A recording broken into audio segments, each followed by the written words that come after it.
پاکستان میں انتخابات سے پہلے ہمیشہ ہی نگراں حکومت کا کافی شور مچنا شروع ہو جاتا ہے۔ الیکشنز کا صاف شفاف انعقاد کروانا اسی حکومت کی ذمہ داری ہوتی ہے۔ پاکستان میں نگران سیٹ اپ کی تقرری پر بھی کافی سیاسی گرما گرمی ہو جایا کرتی ہے۔ اس لیے سوال یہ پیدا ہوتا ہے کہ یہ نگراں حکومت آخر اتنی اہم کیوں ہے؟ آئین میں اس نگران حکومت کے کون کون سے اختیارات درج ہیں؟ کیا پاکستان کے علاوہ دوسرے ممالک میں بھی یہ نگران سیٹ اپ آتا ہے؟ اگر آتا ہے تو اس کے کیا اختیارات ہوتے ہیں؟ آئیے دوستو یہ سب جانتے ہیں۔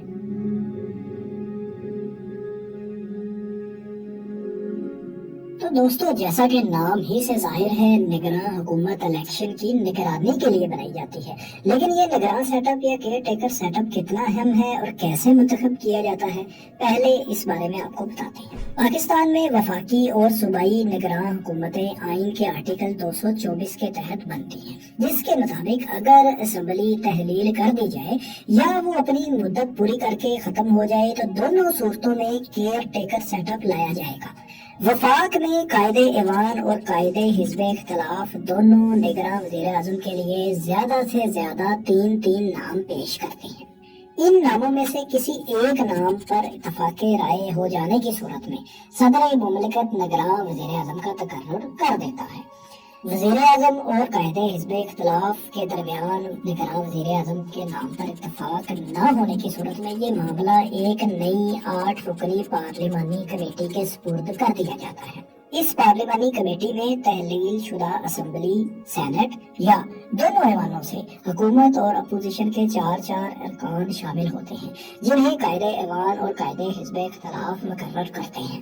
اس کمیٹی کو دونوں جانب سے پہلے سے پیش کردہ 6 ناموں میں سے ہی 2 یعنی 4 نام دے دیے جاتے ہیں۔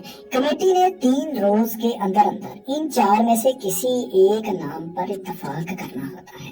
اتفاق رائے کی صورت میں وزیر اعظم کا اعلان کر دیا جاتا ہے، لیکن یہاں بھی اگر اتفاق رائے نہ ہو پائے تو اس صورت میں یہ معاملہ الیکشن کمیشن کو ریفر کر دیا جاتا ہے، جو 2 دن میں پارلیمانی کمیٹی کو پیش کیے گئے ناموں میں سے ہی کسی ایک نام کو فائنل کر کے نگراں وزیر اعظم کا اعلان کر دیتا ہے۔ یوں یہ کہا جا سکتا ہے کہ نگراں حکومت 8 سے 9 دن میں ہی بن جاتی ہے۔